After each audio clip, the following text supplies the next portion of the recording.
everybody, and welcome to Powerful Stuff, your one-stop shop for inner and outer connection. And I am reporting live from Puerto Rico. I'm here with some of our besties, Alex and Pavan.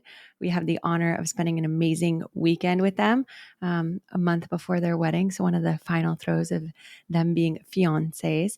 And this week, we are literally talking about connection and belonging. And so if you felt like the odd one out, or you're craving a deeper sense of connection and belonging with others or yourself, you have come to the right place, my friend, because we are going deep down the rabbit hole, like Alice in Wonderland style today, on connection and belonging with a anecdote, the vulnerable story that I teased to in last Powerful Stuff's episode for all you loyal listeners, about an anecdote from surf camp. And gosh, I'll just say, like, surf camp was amazing, and I got so many musings from it. It was like its own plant medicine ceremony in Brazil. But you know what? Life can be a ceremony if we let it be. And I sure as hell let that surf camp be a plant medicine ceremony for my soul, for my learnings. It was powerful. And now being in Puerto Rico, being connected with like such a deep bestie who it just feels like an exhale around. I told Alex, I was literally like, it feels like my tail is being plugged into that avatar tree. Like I'm an avatar. If you guys have seen that movie, and they like plug their tail into the avatar tree and it totally like brings them to life and connects them to like their highest self. And that's just how it feels being with a deep bestie, because this whole trip, Spencer and I have seen some friends along the way, but this was really like the first long extended period with like good friends from back home who like know you inside and out. So toward the end of the episode, I'll kind of share, what some musings are from Puerto Rico, now that, we are with such deep friends, and some of the stuff Alex and I did this weekend because it's super fun. And maybe you want to do it with one of your besties too. But the first part of the episode is really going to be about musings on belonging from surf camp on the opposite side of the spectrum. And then I can kind of, be here on the other side in Puerto Rico with such a deep friend, where it's so easy and comfortable to feel that belonging. Sometimes when we're put in new situations with new people, it forces us to kind of reflect on like, how we're showing up, how we're entering a space, and like, those new connections, being like the new kid in school, if you will. So all of that's to say, we're going to just dive in. We're just going to get started, Oh, and by the way, shout out to Alex's episode she did with me about pivoting into your purpose. She's an incredible Reiki healer, and just a spiritual advisor in general. So if you're curious about pivoting into your purpose, go back into the Powerful Stuff archives and check out our convo. As always, very powerful. Okay. So that being said, guys, surf camp. So I talked about like the growth lessons from surf camp from like the literal surfing level. And I had a lot of also like growth reminders on the belonging level. And it's so fucking funny because I'm a extrovert, I love being around people, right? I love creating experiences. Like I did that with more of that in our experiences. I'm always hosting events or camping trips for friends in LA. I love being like the super connector to my friends. In introducing friends to each other that I think would love each other. And I've always thought of myself like that. That being said, of course, we can kind of create these things in our adult life that in our younger life, in our middle school life, maybe it's like a reaction or an antidote to something we experienced there that might have been painful. And for me, I might have told you guys, and one of my previous episodes about belonging, but we're doing it again because, I've talked about this before, but we keep needing to relearn lessons and re-nurture parts of our inner child, right? It's an ever evolving relationship, and a relationship that requires maintenance. So, I welcome this lesson in belonging again, but all of that's to say, where did it come from? You ask. Middle school Meredith, like I went from a private elementary school where there was like 6 kids in my grade to a middle school with like hundreds of kids. And the people that I knew from my private school were like girls from ice skating, or another girl who had briefly went to my private school. And when I got to middle school, like they had all been in public elementary school. And so they were like in the popular group in middle school. And I didn't actually end up like, uh, you know, feeling reconnected to them those first few years, and kind of had to forge my own path and didn't know anyone, and was kind of also like gangly and awkward and a teacher's pet. So I went through this journey for like 2 years in middle school of like really trying like super hard to make friends and feeling like the odd one out. And it was like, I like look back at like that little Meredith and was like, bless her heart, where it would be like a Friday night and I'd be like at home hoping like when the phone rang that it would be like someone inviting me to do something. And then once I like invited these girls to go, to the mall or something. And then they said they couldn't. And so my dad took me to the movie theater. And then I ran into them at the movie theater. And it's one of those like, bless your heart. And then it was like my dad and it was so sweet that he took me. But yeah, like those kind of little moments in middle school where you just want to go back and hug your middle school self and be like, you fucking belong. And of course, any of those groups, right? Whether you were in the popular group too, at some point, there was always that fear of feeling like, am I going to be left out? Right? Middle school and elementary school are just a tough time like that. So all of that's to say too, in middle school, when I would like walk into lunch, it would be that moment of panic or scanning the cafeteria, as I'm sure many of us have felt, where it's like, who am I going to sit with? Like who's going to offer me a place to sit? If I come up there, will someone say like this seat is taken? Like it's a vulnerable moment for our middle school kids, our middle school selves. Middle school Meredith, if you're listening, I love you. I'm proud of you. Look at how far we've come. Look at how many amazing friends we've had and we have. It's all going to be okay. You kept putting yourself out there. We created that inner belonging. And truly, like from doing that, and then, in high school, I realized, I realized, oh, okay, not before I realized this. I thought if I become a cheerleader, then I'll have friends, then I'll be popular because they're all in a group together and everybody, it's middle school and high school in Texas. Like everyone is like, ooh, cheerleaders. So I like was kind of like going into intense like fighter mode pre-cheer tryouts, like doing back tucks in my backyard, going to tumbling classes every night, holding my splits for like 5 minutes at a time. I was so intense about it because I'm like, this is going to help me make friends. And I did make the cheer team. And while it was great in some ways, like it was kind of a whole new set of like cliques, and like the better you were, like the more popular you were. And I realized it didn't like create belonging, especially because I was doing it for this external validation. And so I actually, especially once after I like landed on my neck tumbling and cheerleading, and then I truly was quote unquote the worst one because I like had a mental block around tumbling after that. I realized like I have to create my belonging within myself. I have to do it within myself. No one else is going to do it for me. These external things, if I am doing it to become popular versus like if I really feel relaxed in it and really feel like myself, it's not going to work. And I'm just going to kind of create a new situation where I'm like striving to belong, like within the cliques of the cheer squad, for example. All of that to say, I'm so grateful. Every step of my journey has led me to where I am.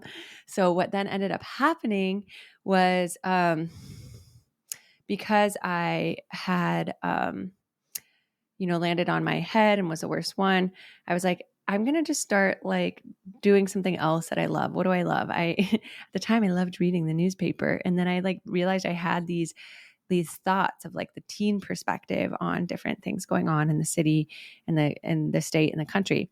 So I started submitting op-ed articles.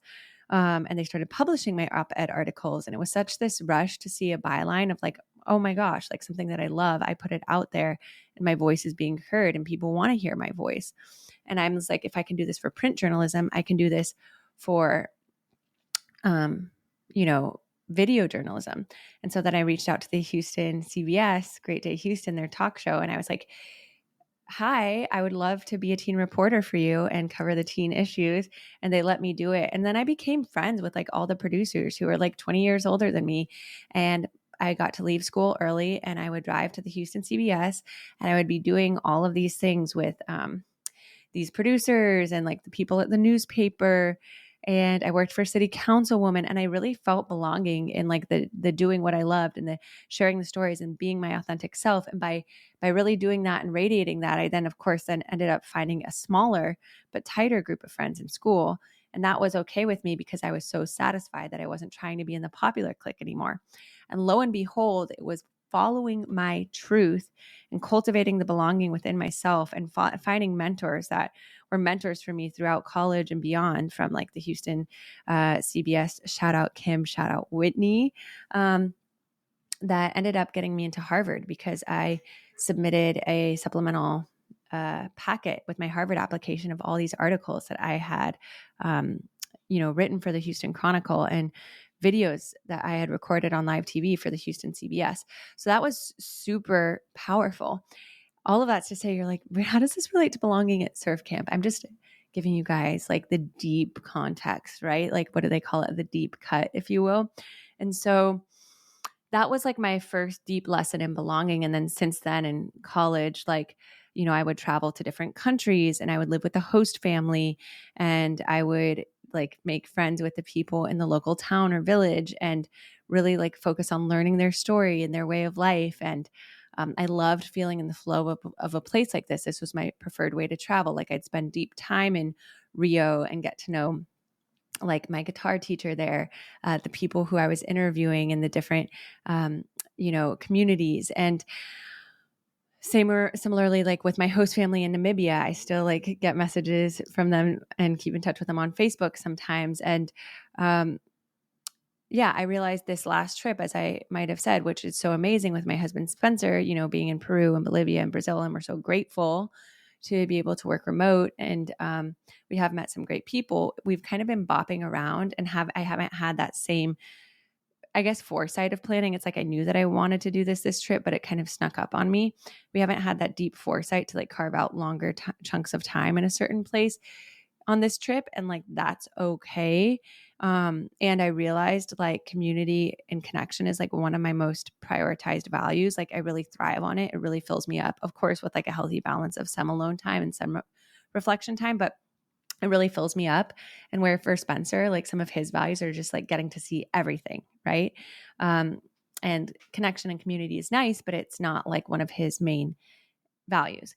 And so all of that is to say, guys, I guess the last thing I'll say too is like having that middle school experience. It's been a deep passion of mine in college and beyond to create belonging for people, because I know how painful it can feel when you do feel like the odd one out. And I wish I could go back in time and tell that little middle school Meredith, like, nothing's wrong with you, you belong. And of course, I'm so lucky to have parents that did that for me and to have, taken the steps that I did to find belonging and find my people in very unexpected ways, like at the Houston Chronicle or at the Houston CBS. And also shout out to Madison and Paulina, my two high school besties that I still keep in touch with to this day, who also like really saw and loved all parts of me. And I hope I did the same for them. But yeah, so that's why like I started more of that. And that's why I started Powerful Stuff and care so deeply about like the nuances of creating connection, or like at our wedding would like vision different icebreakers so people from like different parts of our life could connect, and people who came to our wedding alone didn't feel awkward and weren't like, oh my gosh, what do I do here? Or I'm feeling like super scared to go up to this other table and connect. And I know how I can feel at like functions or other people's weddings where I came alone and I don't have like my deep group of friends with me. And it can feel like that middle school Meredith again. So that's why I care so deeply about it, and bringing topics like this to the forefront of our discussions on the Powerful Stuff pod, with my coaching containers, with with the events that I lead, of always starting off with like icebreakers and turn to someone new that you haven't met, because it immediately disarms people and gets them out of their like comfort zone or their clique, which that can be so comfortable for us. And there's like a time and place for that. But it's also just kind of setting the energy of like, we all have a story, we all can like connect. And even if you don't become besties with the person from your icebreaker, just creates that energy of acceptance and openness that puts people at ease, which then elevates the whole energy of the experience in general. You know what I mean? Okay. So all that's to say, you guys get it. You get it. That's like my life purpose. I love it. I love creating connection and common ground between different groups of people in so many different contexts. And like, yeah, it's what I do, like, with companies and teams. And all of this is to say, like, sometimes as like what our greatest teaching is to the world, it's also like our greatest wound to heal or our greatest thing to overcome. And so it's so funny because this trip, by the time we got to the surf camp, and we were going to be there for like 8 or 9 days, which is like one of the longer chunks of time we've spent somewhere. It's like you're at this surf camp, you know, there's a common space for eating. You each have your little room. You go to surf class each day, and it's kind of like in the secluded community. So it's not like people are coming and going. It's not like a hostel in the city. It's kind of literally like a camp energy, but for adults. Like I would say people were like from mid-20s to like mid-40s. And I was so excited for it because I was so starved. I was thirsty. I was thirsty for connection because the rest of the trip had been so great in some ways. And we had seen other, you know, friends here and there for brief blips of time. In Brazil, like, you know, my friend Juju's wedding, or when we saw Blake and Glenda in Rio and Caraiva. But I was just like thirsty to like be sat somewhere and like really get to know people, get to know their stories, just like the olden days in my 20s when I was like traveling to these different places and getting to know people. So I was so excited.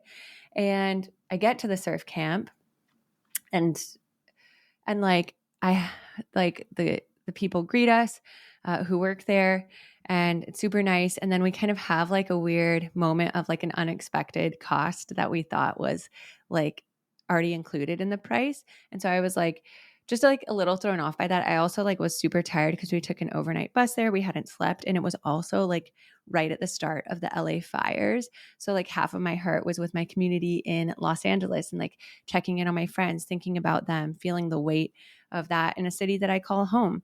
So not making excuses, just kind of setting up the context that we get there. We're meeting the people who work there who are like our age. And yeah, we have this kind of like, they're kind of going over through the whole surf camp stuff.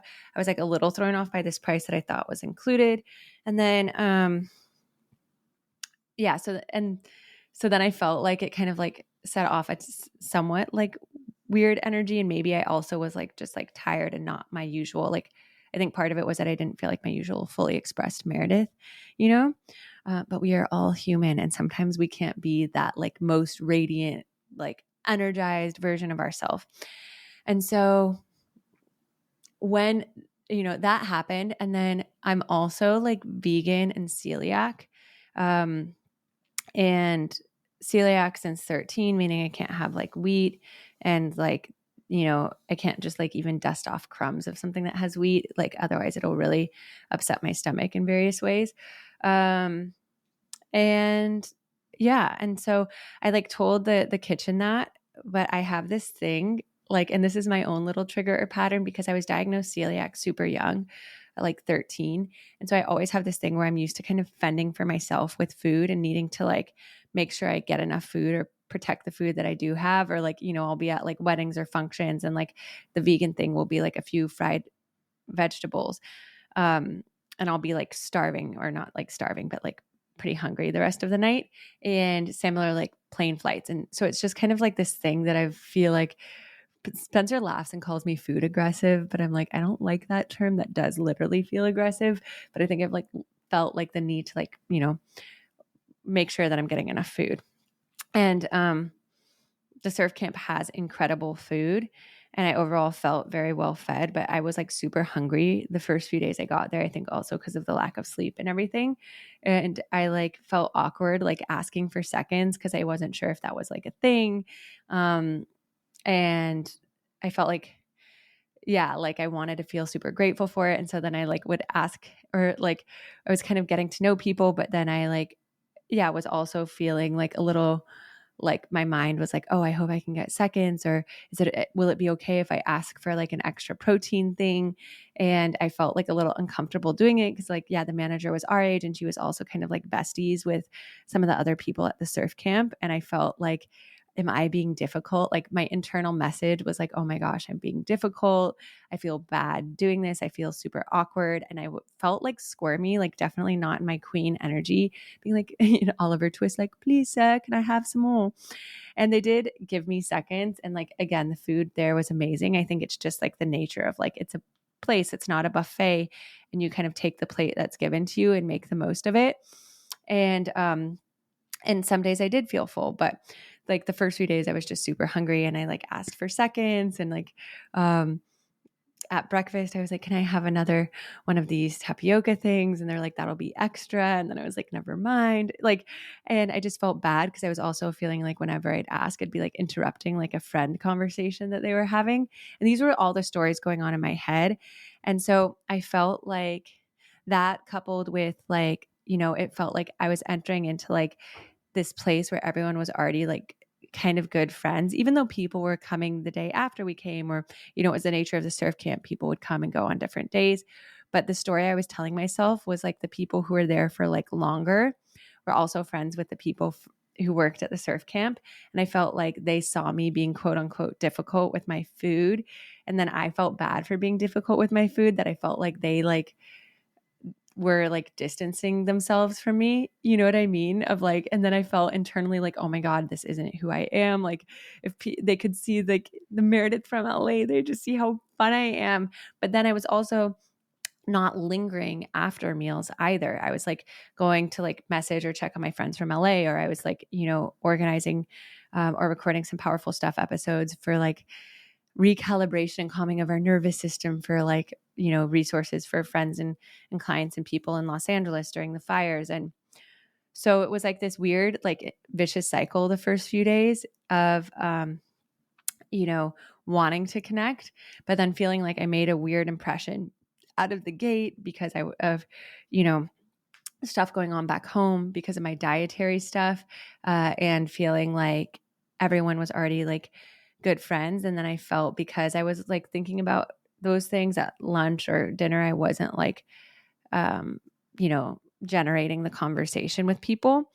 And then it was like this weird double pressure I put on myself of like, oh my gosh, I came to surf camp to connect and now I've like ruined it. I fumbled it. Like I'm, supposed to be a facilitator and like an expert in connection. Like here I am feeling like the odd one out, where I'd like come to lunch and like put my tray down. And there was one time where like one of the girls, who is like one of the more chatty ones, who's been there for a little longer, like came right after me and like put her tray on a different table.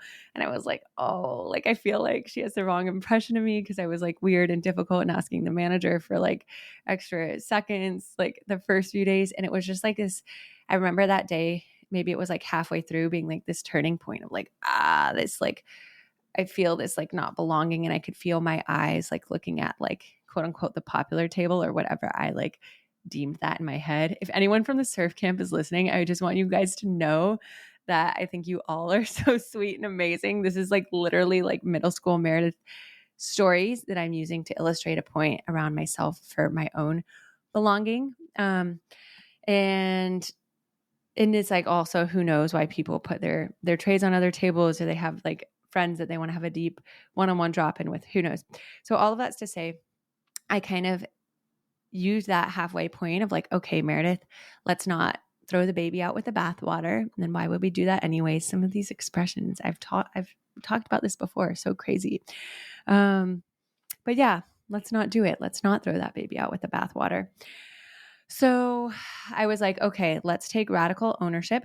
First and foremost, let's acknowledge those stories. What are these stories telling you? Just get all these stories out, right? And it's almost like I envisioned middle school Meredith, and I sat her on my lap and she got to speak, and she's like, I feel like these people think that I'm difficult. I feel like these people think that I don't belong. Like I'm feeling awkward. I'm feeling like I'm not as connected with them. I'm not as expressed. I'm not being in my power. And just like letting middle school Meredith speak and just like acknowledging her, not shaming her for it, being like, that makes sense. Makes sense why you'd say that. I know. I get it. Just like validating her. And then kind of reminding her like to be compassionate with herself, firstly with the food stuff. That makes sense. It's deep rooted. It's from when you were 13. There's nothing wrong with that. And you can ask for food, or like for more food if you're hungry, and you're not going to starve. Like I got you. And so it was kind of also the shift of like, it's okay. It's not bad that you're asking for food, but don't feel like awkward or shamed about it, or like then create this story around what it means around it. Cause like other people will feel that story, or they'll feel the story of like, oh yeah, not a big deal. Yes or no. And so that was step one, like noticing the stories. And then the second thing was like being compassionate with myself. It was saying like, you know, a lot's going on in the world right now. You're thinking of all your friends and what's going on in LA. You're tired. You had a lot of expectation, which has been, a constant shedding of expectation this trip, because obviously when you're traveling, especially, it's a microcosm for things not going as planned. And it's okay. It's okay. Like, it's okay that you had the food stuff. Like, that's also what the people at the surf camp are there for. They're probably like delighted to like do it if they can. And if they can't, they'll tell you. And so, yeah. And it was like just this moment of being like compassionate. Like, it's okay. These things happen. You're human. You can't be on 100% of the time. You can't be the life of the party 100% of the time. And then after that self-compassion, it's like, let's focus on who is here and what is here versus who isn't. Meaning, instead of like kind of internally deciding who the popular group is at surf camp, which is so fucking hilarious because I'm sure like no one else was like thinking of it that way. It was totally my middle school narrative. Instead of thinking about it like that, like focus on who you are sitting with at the lunch table, at the breakfast table, at the dinner table. Focus on their story. Don't worry about, who is or who isn't. Sorry, don't worry about who isn't. Focus on who is. Don't worry about who you're not talking to. Focus on who you are talking to. Don't worry about who you do feel awkward around. Focus on talking to the person that makes you feel comfortable and expressed, and be curious and learn their story. And so that was number 3 of really like focusing on who is. And then 4 was like approaching things with curiosity, like releasing expectation around where these connections will go, and just focus on making the connection in the moment. Focus on being curious about these people's stories, listening deeply, asking them questions. And I think too, with that, there was something I was going to say that was so good, and then I forgot. But yeah, so it's like asking them questions, like being present with them, and like not worrying or wondering about where it will go, and not putting pressure on it, just focusing on being that way in the present moment. I remember what I was going to say. Also, linger longer. When I was taking radical ownership that day, I was like, okay, it's time to splash the cold water of truth on my face and like fix this so I don't spiral. The baby bathwater moment. I was like, you know what? Like, everyone who's connecting is lingering longer. They're chatting with each other after dinner. They're staying at the dinner table after they put their plates away and like having conversations. And I'm putting my plate away and kind of going back to the hammock or doing my own thing, which is fine. It's a choice if I'm working or doing whatever, but then I can't expect to have that same level of connection if I'm not, kind of going out of my way to connect with other people in the same way they are with each other. So that was another thing of like, how can I take radical ownership for the situation that I said I wanted to avoid? I could have been lingering longer. I could have been asking questions to people.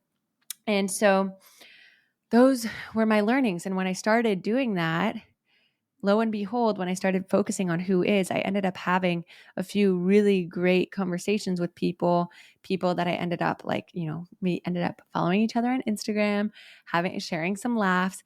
And then even by the last day, I asked a few people if they would want to experience breathwork, because they had said that they were like looking for different mindfulness tools and they'd never experienced it before. And so even though it was only two other members of the surf camp, I offered it to these 2 people. And it was really beautiful to be able to share something that I love so much and that I do all the time in LA with these 2 people at the surf camp.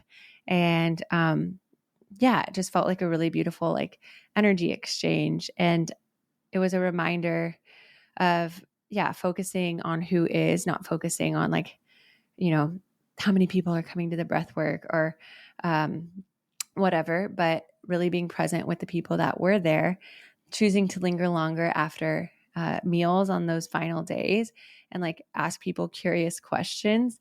And then also give myself grace for the top of the week where I might have not felt fully like in my belonging energy, but it reminded me that it's this practice that we have to continue to return to it, or it atrophies, right? Like any muscle. And it was a reminder for me who, loves connection, loves bringing friends together. That like that middle school Meredith is still there and she needs some TLC sometimes. And it's a constant remembering, and it's a constant coming back to that. And it's a constant having grace with ourselves of like, the connection, like it's intentional. It's being present. It's slowing down. It's looking at what is, and also realizing that though I might have felt that the connection wasn't as strong that first half of the week at the surf camp, I was connecting with friends impacted by the fire. I was hosting free experiences for people in LA who wanted to recalibrate their nervous system, and checking in with friends there. And so even though I didn't have it at the surf camp that first half of the week as much, I actually could acknowledge what was with the choices that I was making to put my energy, which was like my connection and community in Los Angeles. And so, just so much acknowledgement, guys. It was crazy. So all of that's to say, when I got to Puerto Rico, my intention being with like a deep, deep friend who I've known for almost 5 years, was just to like relax and enjoy and be present together. And like, it felt so good to be picked up by her at the airport. And then we ended up getting like dinner. We got back at 10 p.m. We're like, oh, we're tired. But then we like started talking about something. And the next thing we know, it was 2 a.m. just to be like so locked in and like connected. And then we did like, of course, like we worked out together and we did some fun activities in Puerto Rico together. We also did like a mastermind where we heard each other's goals for the year. And then we helped each other prioritize and clarify those goals. And we did a card pull together. And so like really just like nourishing things that kind of helped us like sort through our own internal thoughts, and like held the mirror for each other's growth and success, which is like such a deep form of connection for me and stuff that I fucking love doing with my good friends.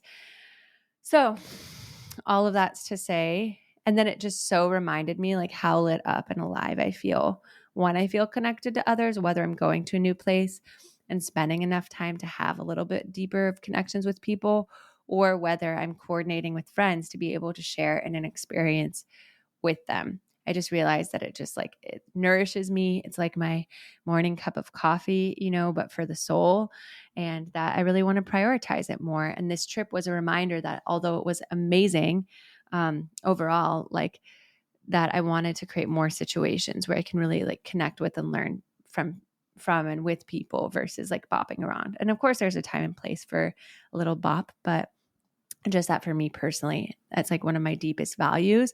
And so to be intentional and have the foresight to plan around that. So TLDR, guys, if this is you and you're kind of having moments of like, maybe you just moved somewhere new, maybe you're wanting to cultivate a newer group of friends, or maybe you're going through kind of like a weird patch where you and some of your friends are having like growing pains. I want to break down this process again for you. And then we're going to go into our medi. So first, noticing those inner stories. What is that middle school you telling you?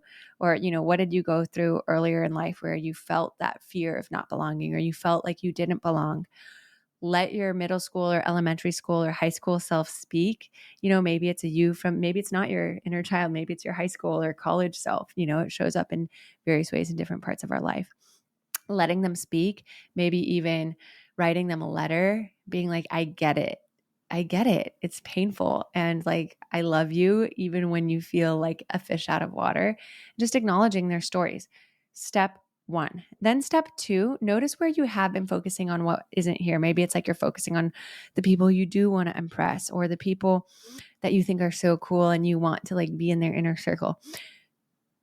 Just notice it and then be like, okay, and who is here? Who is showing up for me? Who are the people that I am overlooking, or not fully acknowledging? And maybe it's people you take for granted, like sometimes like maybe your partner or family, or the person who did sit down with you at lunch, but maybe they weren't like, the people in your mind's eye, who you thought were like, the popular ones for whatever reason.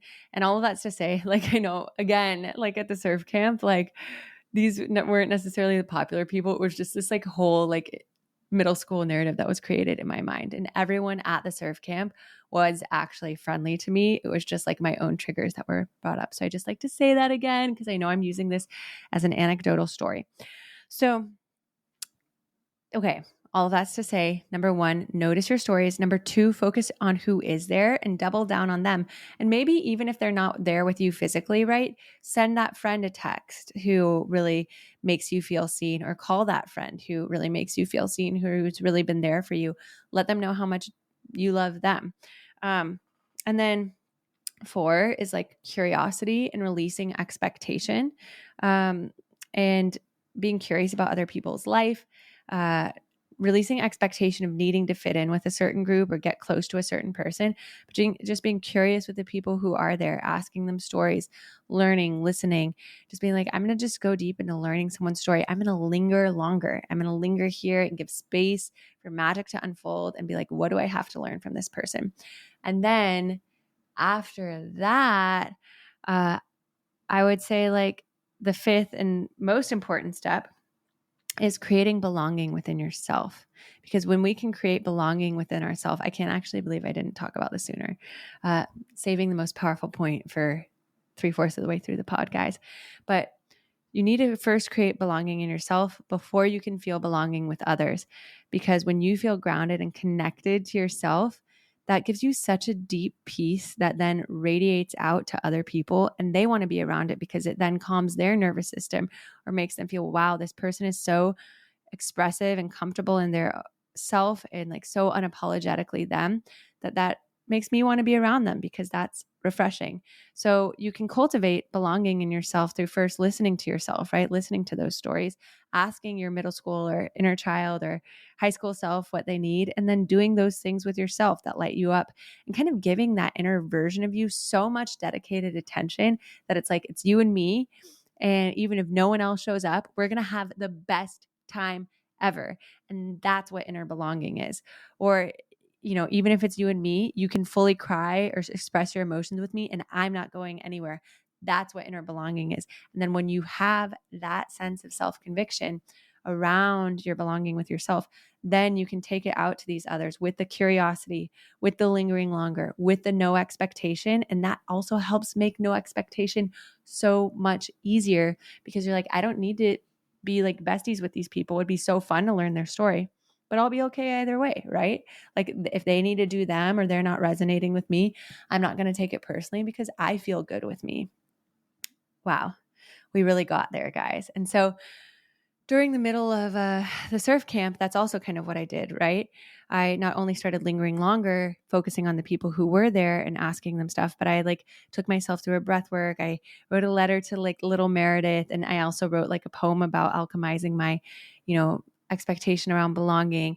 I went for a solo surf. I played guitar for myself just because I did these things that reconnected me to my expressive self. I also called one of my besties, Sarah DeWarren, and just like chatted with a friend that made me feel so me and kind of like validated my experience as like a vegan, kind of wanting to make sure you get enough food because she's also a vegan. And so,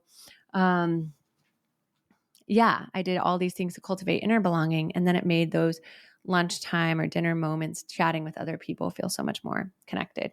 So yeah, really doing the thing that helps you feel the inner belonging, which then makes the outer belonging so much easy to do with the curiosity, with the dropping expectation.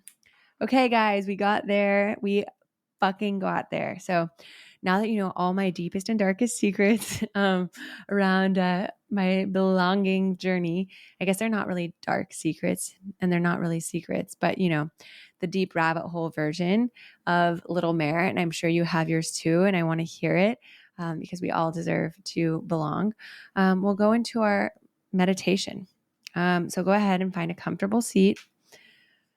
And just take a deep sigh out, sighing out any stress or frustration or anxiety around belonging. Let it feel weird. Fully express yourself, right? Getting into that full permission of letting you be you. Okay. Taking one more deep breath in.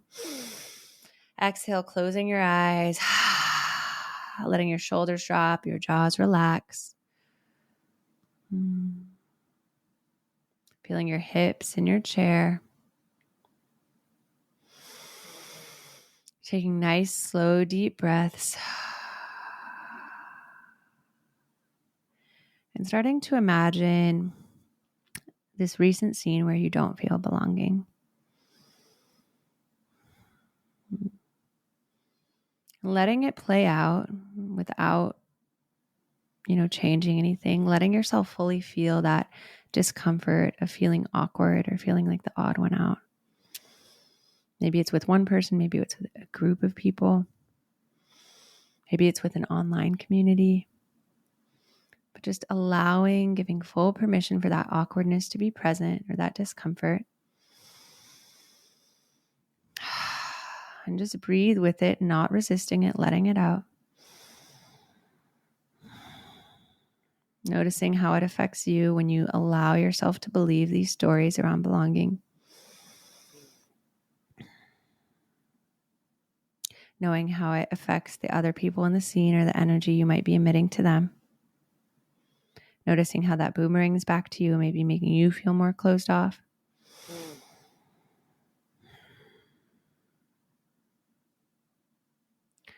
And then go ahead and place your hand where you feel this discomfort around the belonging on your body. Breathing into it as you're breathing into the root and asking the root to show you a scene from your elementary or middle or high school years where you felt the same feeling of not belonging. As you put your hand or keep your hand there, seeing that scene play out as an observer and just noticing the energy of your younger self.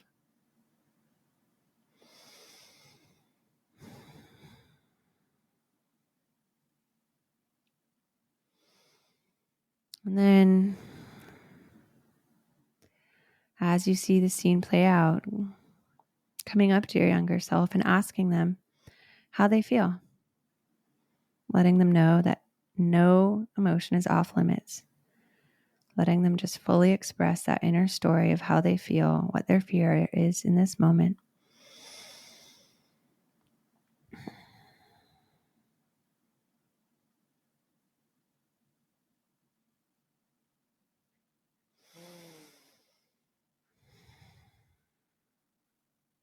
And then asking them how this recent situation reminds them of that old situation, what their fear is here in this present situation. And just validating their feelings. That makes sense. That's hard.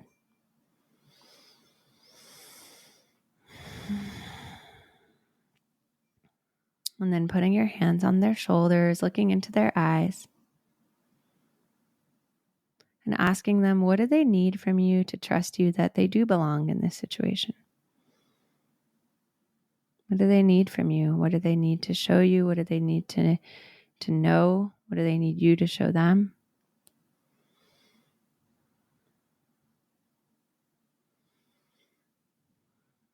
And then letting them know that you can do that you're not going anywhere, that you love them unconditionally, even if they put themselves out there, even if other people don't accept the invitation, even if it feels awkward, that you love them no matter what, that you're so proud of them for doing that and for remembering their good heart, their pure intention, just wanting to belong and be loved, letting them know that they already do and giving them such a deep hug, heart to heart, feeling their body relax with yours as you breathe together. And then asking them for their help, and you're both going to pull that discomfort, that feeling of not belonging, that old story out of this part of your body where your hands were.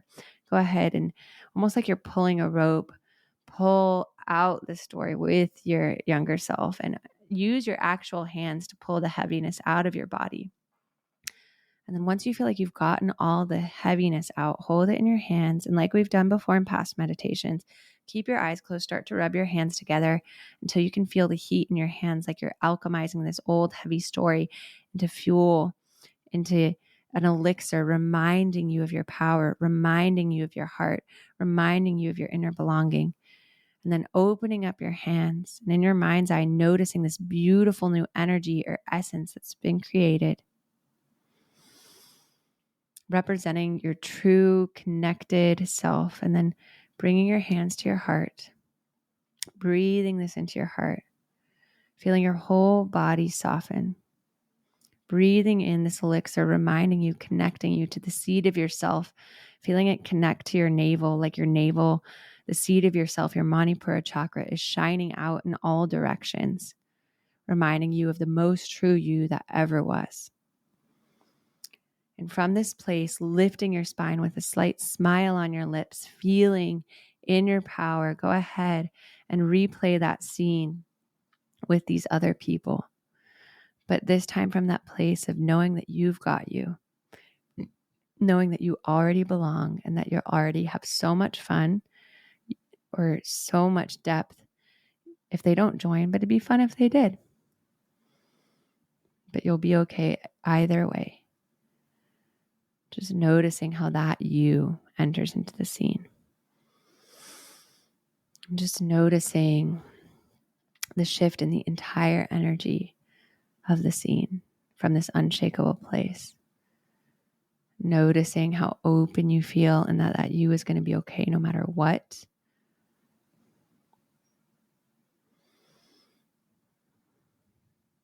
Noticing how it shifts or brings ease to the scene with these other people. Perhaps even opening up connections that you didn't see before that you weren't acknowledging with others, with yourself.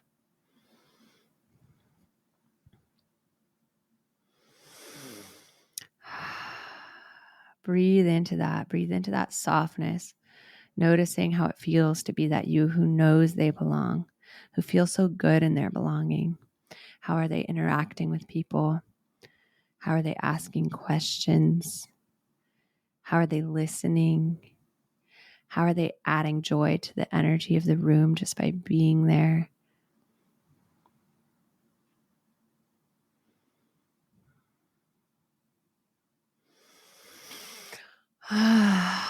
And as you breathe into that, seeing glimpses of how this belonging zooms out beyond this one scene and affects how you feel belonging in other areas of your life, with other friend groups, in other hobbies,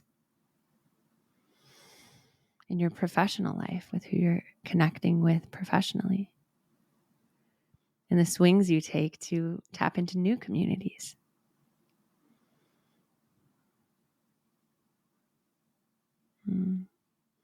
With your family and partner.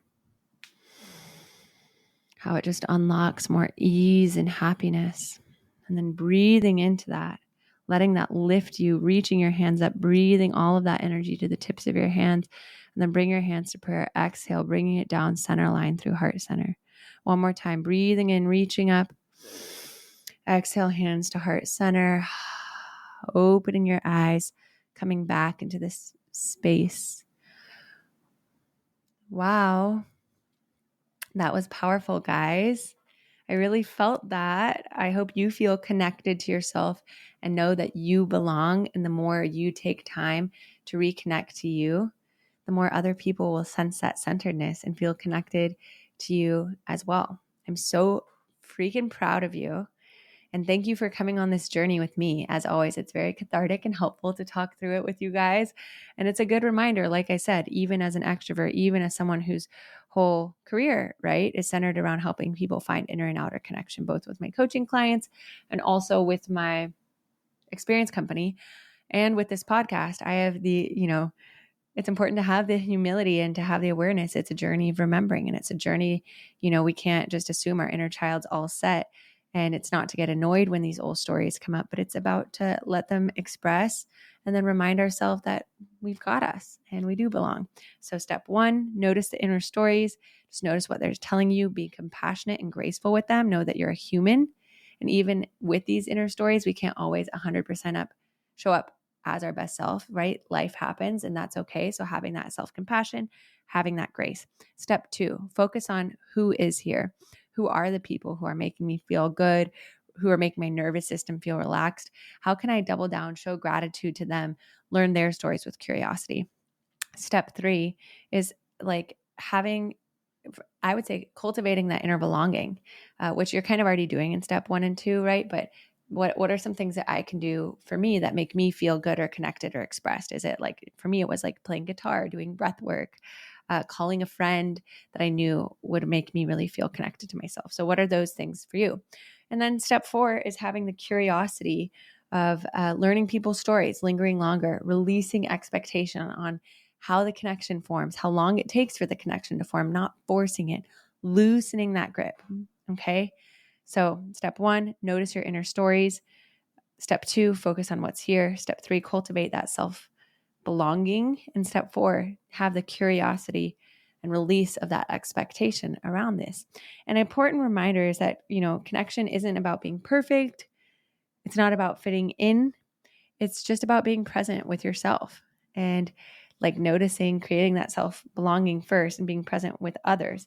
And even as these old stories resurface, we can choose what we create. We can choose where we go next. And you create more belonging just by being you. And how freaking powerful is that? Wow.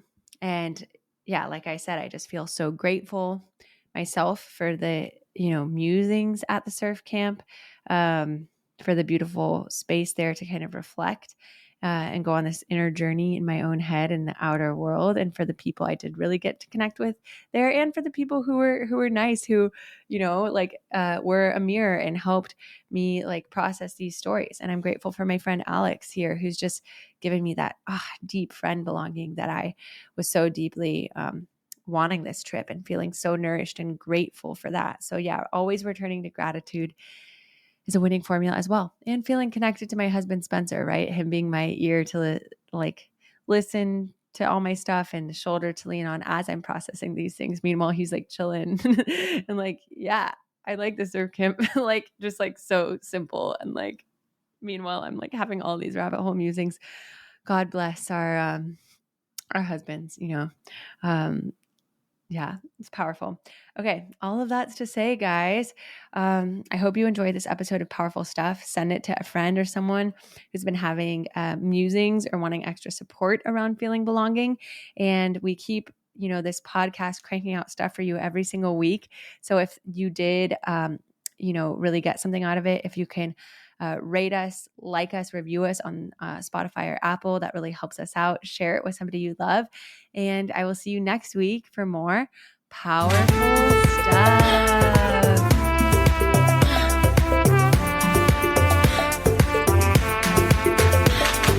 Hey, you. Thank you for coming on this powerful journey with me. I hope it was as powerful for you as it was for me. And if it was, it would mean the world to me if you rate, review, and subscribe to Powerful Stuff so I can keep bringing you the goods. We can keep going on this transformative journey together. And if there's powerful stuff that you want to share with me, with the Powerful Stuff community, tag us on Instagram at That's Powerful Stuff or the Meredith Baker. And I look forward to seeing you next week for more powerful stuff.